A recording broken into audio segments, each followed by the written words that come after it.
নমস্কার, আলোর বর্তিকা news channel থেকে আমি প্রজ্ঞা পারিজাত আছি মহারাজ জিষ্ণুজির সঙ্গে। আলোর বর্তিকা নিউজ চ্যানেলে আপনাকে আসার জন্য অসংখ্য ধন্যবাদ। নমস্কার। অহম ব্রহ্মাস্মি, অথর্ববেদের মহাবাক্য সো অহম, বা আরেকটা শ্লোক পাওয়া যায়। এই যে মহাবাক্যগুলিকে কেন্দ্র এখানে তুলে ধরা হয়েছে এবং পরপর রামায়ণ মহাভারত থেকে শুরু করে বিবর্তন হতে হতে মহাপ্রভু, তারপরে শঙ্করাচার্যও আছে, তারপর আমাদের রামকৃষ্ণ এবং বিবেকানন্দ। তারপরের বলা আছে যে প্রতি যুগে একটা আপডেট হয়। শ্রীরামকৃষ্ণ সর্বধর্ম সমন্বয় করেছিল, তা আজ পর্যন্ত বাস্তবায়িত হয়নি। কিভাবে হবে সেই পথ শ্রী মাধব দেখালেন এবং উনি একটা মহামন্ত্র দিলেন, বিশ্ব জাগরণের মন্ত্র, বিশ্ববাসীর এই সর্বধর্ম সমন্বয়ের মন্ত্র। সেই মন্ত্রটা হলো ক্রম ও মনুষ্যত্ব। উনি ক্রমের সংজ্ঞা দিয়েছেন, মনুষ্যত্বের সংজ্ঞা দিয়েছেন। এইভাবে মনুষ্যত্বের সংজ্ঞা আমরা কী পেয়েছি? উনি প্রথম বললেন যে মনুষ্যত্ব হলো সত্যের অভেদ সত্তা। মনুষ্যত্ব হলো সত্যের অভেদ সত্তা, অর্থাৎ সত্য এবং সত্তা যখন অভেদ অবস্থায় আসে তখন তার ভিতর দিয়ে যে সত্যের প্রকাশ হয়, তাই মনুষ্যত্ব। এবং এই মনুষ্যত্ব যখন জাগ্রত হয় কারোর মধ্যে, সে পূর্ণ মানুষ হয়। পূর্ণ মনুষ্যত্ব যখন জাগ্রত হয় এবং পূর্ণ মানুষ অবস্থায় তার সর্ব অবস্থায় তার মন এবং মুখ এক থাকে। জীবের মন মুখ সর্বদা এক থাকে না, মনে এক কথা, মুখে আর এক কথা বলে দেয়। এই যে অবস্থা থেকে বলছেন না, এই অবস্থায় থাকলে আমরা মানুষ, আমরা পরিচয় দিতে পারি না, আমরা জীব অথবা লোক, মানুষ নয়। এইগুলো বলা আছে। প্লাস আরেকটা সুন্দর করে দেখানো আছে যে এই যে মন মুখ এক করতে যারা আমরা পারি না, কেন পারি না, তার জন্যে 14টি নেগেটিভ শক্তি রয়েছে। প্রথম হচ্ছে 6টি ঋতু বলা হয় 6 জনকে, আর 8 জনকে বলা হয় পাশ, অষ্টপাশ। এই কাম, ক্রোধ, লোভ, মোহ, মদ এবং মাৎসর্য, এই 6টি ঋতু। ঋতু শব্দের অর্থ হলো শত্রু। এই শত্রু কি কেন না, আমাদের মানবতার শত্রু, আমাদের মনুষ্যত্ব জাগরণের বাধা সৃষ্টি করে। এই শত্রুগুলি আমাদের মনুষ্যত্ব থেকে সরিয়ে নিয়ে গিয়ে অমনুষ্যত্বে নিয়ে যায়। ঠিক। এবং বইটির শেষে মাধব রচিত একটা সুন্দর জিনিস দেখানো আছে, তা হলো মনুষ্যত্ব প্রভাবিত ব্যক্তির চরিত্র কেমন হয় আর অমনুষ্যত্ব প্রভাবিত ব্যক্তির চরিত্র কেমন হয়, তার কর্মের মধ্য দিয়ে কীভাবে প্রকাশ পায়।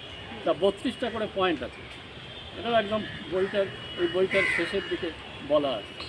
যাক, এবার কথা হলো যে এই বইটি যে ঋতুদের কথা বলা হচ্ছিল, তার মধ্যে সর্বপ্রধান সর্বশক্তিশালী ঋতু হলো কাম। এই কাম হলো আমাদের মহাভারতে বা গীতায় দুর্যোধন। আমরা জানি দুর্যোধন স্বর্গমত পাতাল জয় করা, মানে পাণ্ডবদের সর্বস্ব জয় করে নিয়েছিলেন এবং বলেছিলেন যে সুচাগ্র মেদিনী দেব না বিনা যুদ্ধ। অর্থাৎ এই যে নেগেটিভ শক্তিগুলো রয়েছে, তা সাধন ভজন ছাড়া এর হাত থেকে কেউ রেহাই পায় না। গুরু শক্তি লাভ করে এদের বিরুদ্ধে লড়তে লড়তে লড়তে লড়তে একটা সময় যতটা এরা দুর্বল হবে, ততটা মানবিকতা বা মনুষ্যত্ব বৃদ্ধি পাবে। এবং এখানে মনুষ্যত্বের অনেকগুলো সংজ্ঞা দেওয়া আছে। তার মধ্যে আরেকটা জিনিস এখানে বলা খুবই প্রয়োজন, তা হলো মানুষ সম্বন্ধে শ্রীরামকৃষ্ণ ছোট্ট করে একটু ভেঙে দিয়েছিলেন। যে মানুষ সম্বন্ধে উনি বলতে গিয়ে বললেন যে মান আর হুঁশ যার মধ্যে আছে সেই মানুষ। কিন্তু এই শব্দটা উনি যে ছোট্ট করে বলে দিয়েছিলেন, এটা এই থেকে ভালো করে বোঝা যায় না। অনেকেই বলে কথাটা, অনেক অন্যান্য ধর্মের ব্যক্তিরাও এই কথাটি যেভাবেই হোক তাদের কানে পৌঁছে গেছে, তারাও মাঝে মাঝে ব্যবহার করে যে যার মান নেই, হুঁশ নেই, সে কিসের মানুষ, সে কিসের মানুষ। এবার কথা হলো শ্রী মাধব এখানে আরও ডিটেল করে গেলেন। কীরকম এই মান কাকে বলে, হুঁশ কাকে বলে, আমাদের জানা দরকার।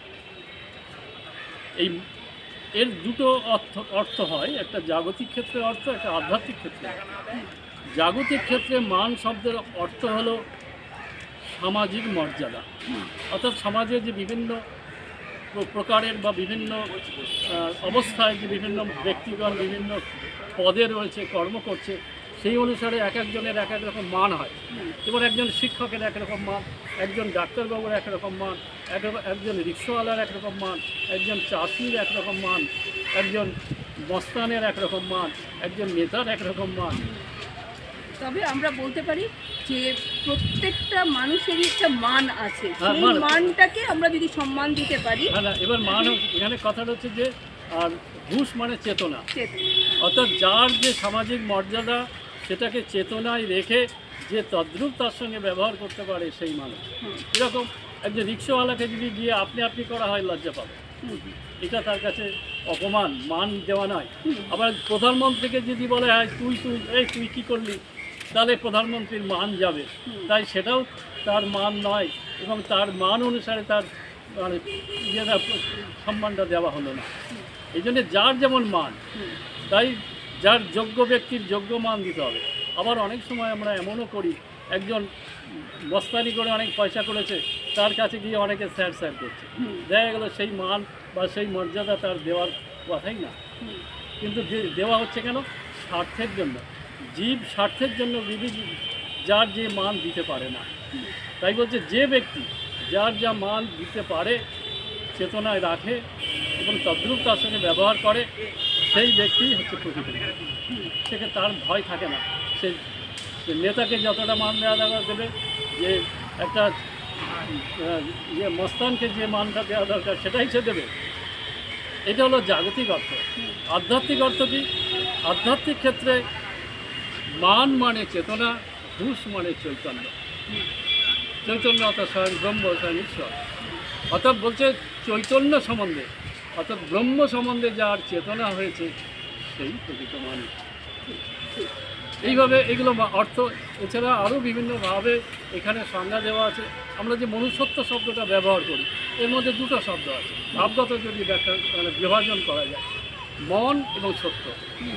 যদিও বানানটা বলতে অনেকে বলবে ব্যাকরণ বিদ্যা, যে বানান তো সত্য আর মধ্যাহ্নাংশ আছে, এখানে দন্তাংশ আছে, ব্যাপারটা তা না, এটা ভাবগত উচ্চারণগত যদি আমরা অর্থটা দেখি, মন আর সত্য, অর্থাৎ পরম সত্য যখন মনের ভিতর দিয়ে প্রকাশ হয়, সেই প্রকাশিত রূপটাই হচ্ছে বা সেই ক্রিয়মান অবস্থাই হচ্ছে মনুষ্য।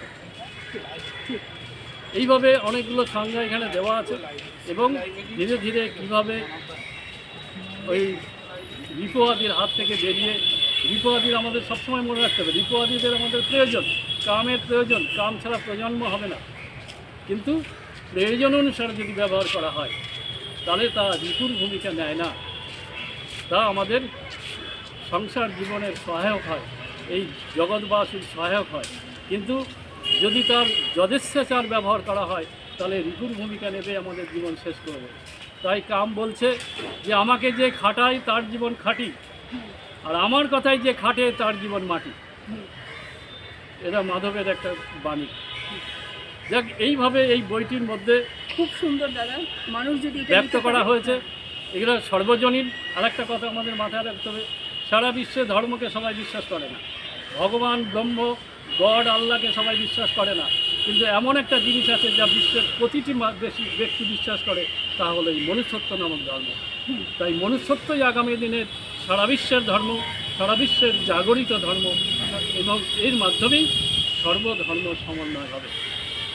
এই বলে আমাদের দর্শকদেরকে, আলোকবর্তিকা নিউজ চ্যানেলের দর্শকদেরকে আমরা জানাই অবশ্যই এই বইটি পড়বেন এবং সব মতামত দেবেন, কারণ এই বইটিতে সত্যিই যে মনুষ্যত্ব নিয়ে কথা বলা হয়েছে, আসল কথা এটাই যে আগামী দিনে মনুষ্যত্ব নামের ধর্মটাই চলবে, কারণ আর কোনো ধর্ম নেই, কোনো রাজনীতি নেই, মনুষ্যত্বটাই সব ধর্মই মানে সাম্প্রদায়িক হয়ে গেছে। হ্যাঁ, শুধু একমাত্র এই মনুষ্যত্বই সত্যটাই সবার সাম্প্রদায়িক জন্য নয়, সত্য। হ্যাঁ, সর্বজনীন, বিশ্বজনীন।